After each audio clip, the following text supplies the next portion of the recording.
Okay, my name is Zakashi, guys. I think it's a topic that everybody's going to be interested in, but everybody knows that Ultra Goku Black is no longer here. He might return sometime soon, I don't know. But let me know how many Chrono Crystals you actually spent trying to chase him, and let me know how many stars you have him, whether it's 0, 5, I believe it's 8, then it's 10, 12, and then 14. Yeah.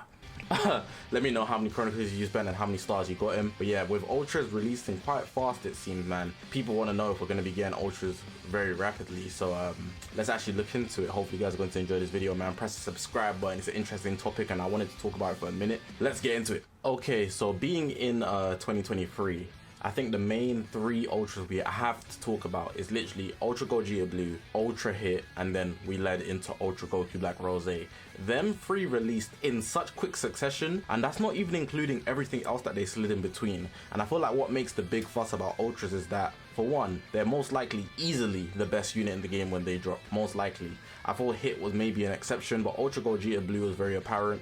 Rosé, he's just competing with Ultra Gogeta Blue, but if you put him number 1, that's very reasonable. Everybody can agree with that. I could also say easily Ultra Super Vegeta at his time, he was very hot. Super Gogeta, very hot. Kaioken, very hot. It's like these Ultras really are what they live up to be. For the most part, they're going to control the game. But then it's the Chrono Crystal issues, and I feel like with that, the endless summoning on Ultra Banners, these 2 things, is how much you have to spend to get one, and then the fact that you have no pity system on the banners that makes the big fuss about them. Them releasing a lot isn't really a big issue, I feel like, but it's how the banners are actually managed that actually makes the issue. I feel like if they were much easier to get, then a lot of people wouldn't complain, but because they're not very easy to get, a lot of people do complain and they're not in favor. And that's not even including things that they drop in between Ultra releases. So if they're dropping them fast, what about the the monthly LF that we're meant to get? What about the possible All-Star? We got our first new banner with Trunks and Cell. I wouldn't really call it an All-Star. It's like, I say it's a revamped version of it, Mega Rising or whatever they call it. The other big thing that they drop is the reruns of possible past Ultras. So I believe this year they've already rerun Ultra Super Gogeta, Ultra Super Vegito, and Broly. I think these 3 Ultras have rerun this year so far. On the opposite side of that, we have the Limit Break banner where you summon for the coin so you can exchange in the exchange shop for LZ power. Now with all of that going on, the big question is obviously going to be, how are we able to actually accumulate Chrono Crystals, assuming everybody's free to play, right? Because I'm free to play, for sure. Assuming everybody's free to play, how are we able to actually have Chrono Crystals and accumulate enough to actually summon on these banners and get the unit? Even if you summon on a Legends Limited banner, the guarantee of you getting the unit is still very low, and the pity isn't cheap either. It's about 30k, but to reach that pity point, even on the LL banner, is ridiculous. So if they keep dropping Ultras at this fast rate, the question everybody has is, how is that possible? It's a big fuss that I saw, especially when everybody was trying to get Rosé. So if you don't have him, how are you meant to play at a high level unless you're like a OG player who has a stacked account of other teams? You could probably play through skill, but even then it's going to be a hard time, so I can understand the complaints. The next thing I want to talk about is the actual value of the Ultras. Now, I kind of touched on it earlier with the fact that obviously Ultras are the thing that's causing the big fuss because they're the best units in the game. But we also have to talk about the fact that if they keep releasing Ultras at a fast rate, so between Ultra Gogeta Blue and Hit, I think that was the shortest time period. If they do it at that pace consistently or any other time, what's the point of even summoning on other units? Like at this point in time, if you play PvP, you're literally going to run into teams where people are using this guy, Ultra Goku Black Rosé, and this guy, Ultra Gogeta Blue. And then you might even, if people are feeling that devious, they would actually put Hit on the team too. So it's actually insane what they're actually doing. Like people can just run Ultras and just stomp everybody. So it makes you think, like, why should somebody summon on any other banner? Especially if you're an older player, you won't have to actually consider summoning on banners because you 14-starred most people. I guess you wanted to get more stars for certain characters, I could understand that, but even Z power in other places in the game exists, so you don't necessarily need to always summon. There's select few characters that stick out that are not Legends Limited or Ultras, but even then most teams are just stacked on Ultras anyways.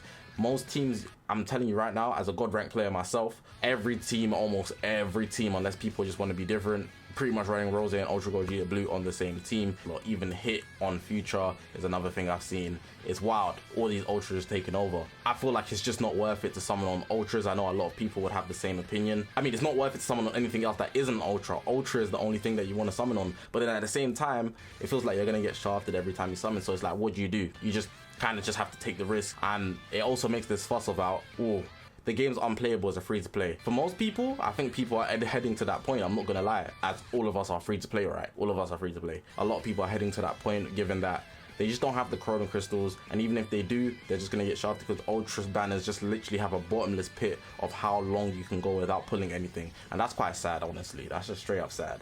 Okay, so going forward, I don't think they're gonna be releasing ultras at a very fast rate. I feel like Hit was simply an exception. Given that we had Ultra Gold Gita Blue for the actual festival, Hit releasing afterwards, I feel like he was just like a pre-release for people that wanted to actually build on this new tag, and the new tag being Universe Rep. They needed to quickly add units to that roster immediately. They've done it before with GT, where they did everything to be GT in such quick succession. It makes it difficult to summon, and that is heavily felt by everybody. In this case, there's the leader slot, so it's a bit different, but GT, when they did that to them a long time ago, it was just terrible. For 3 months straight, they released just GT stuff. So if you're a GT guy, how are you supposed to catch all the GT stuff? Because you can't do it back to back to back. It doesn't give you time to breathe or accumulate chrono crystals. Because imagine you just get lucky on the first month, for example, summoning. You get unlucky on the second month, then you get unlucky on the third month. You spend every single month and you just keep going back to zero very fast. There's no time to save. With Hit, they released Hit, they went 17, they dropped UI Sign, they Zenkite SSBE. They were really trying to build up the Universe Rep tag. Ultra Gold Gita Blue was right before that, but them two correlating nowhere near each other. There's no correlation to them. So I feel like that was truly an exception. Now, Ultra Goku Black Rosé, we got Hit in January, I believe, literally the end of January, so let's say February. And then Rosé, we literally got him in March. That's literally a month and a bit, so 2 months at max gap, when they were meant to be like, what? We're meant to get like 4 a year, so every 3 months, 4 months. You can see the amount is actually closing down. If we look at where we are now, we're in April.